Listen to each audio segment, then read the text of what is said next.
আজকে যখন সকালে আমি ইউনিভার্সিটিতে যাই, তখনও কিন্তু আকাশে রোদ ছিল। খুব সুন্দর একটা ওয়েদার ছিল। আমি বুঝি নাই যে এরকম হুট করে ওয়েদার চেঞ্জ হয়ে যাবে। তো আমি নরমাল মানে হচ্ছে সোয়েটার পরে গিয়েছি। তো ক্লাস শেষ করে বের হয়ে দেখি এত পরিমাণে স্নো পড়ছিল যে সোয়েটারে কোনো কাজ করতেছিল না। ভাগ্যিস আমি মানে বুট পরে গিয়েছিলাম। নরমাল জুতা পরে গেলে নির্ঘাত উল্টামুল্টা পড়ে থাকতাম রাস্তাতে, এটা আমি সিওর। আর বাস থেকে নামার পরে এটা হচ্ছে আমার বাসায় যাওয়ার রাস্তা। এটা আমার একদম উপরে উঠতে হয়, উপর দিকে উঠতে হয়। তবে এখান থেকে যদি আমি স্লিপ কাটি, আমি আবার গড়ায় ওই মেইন রোডে চলে আসবো। এটুকু আমি ড্যাম শিওর। এই রাস্তাতে উঠতে গেলে আমার ভয় লাগে, নামতে গেলেও ভয় লাগে।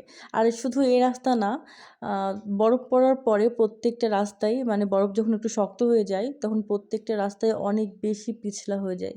আর আজকের ওয়েদারটা মারাত্মক সুন্দর, মারাত্মক সুন্দর। মানে যেমন ঠান্ডা, তেমন স্নো। আবার একটা মানে কেমন একটা মানে ভাইব দিচ্ছিল, একটা বাতাস।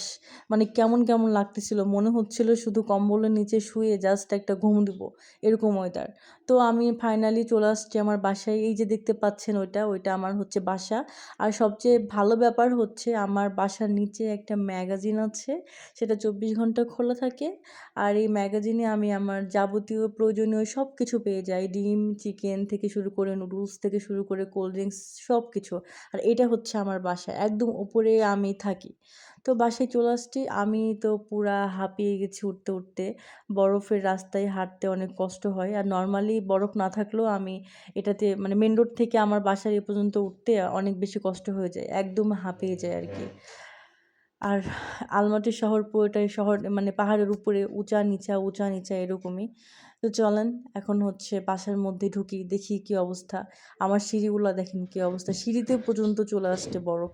মানে এত পরিমাণে বাতাস হচ্ছিল, বাতাসে একদম সিঁড়ি পর্যন্ত বরফ চলে আসছে। তো আমি উঠে গেছি 3 তলায়। দেন আমি যাইতেছি আমার রুমের উদ্দেশ্যে। এই তো যাইতেছি, আর একটা একটা করে লাইট জ্বলতেছে। তো আমি কি করছি, আমি আমার গেটে কিছু কিউট কিউট জিনিস লাগাইছি 2টা। তো আমার বর আমাকে বলতেছে এটা হচ্ছে পুকির বাসা, যে এসে দেখবে সে বলবে হচ্ছে পুকির বাসা এটা আর কি। তো এটা আমার রুম, টাটা। এখন আমি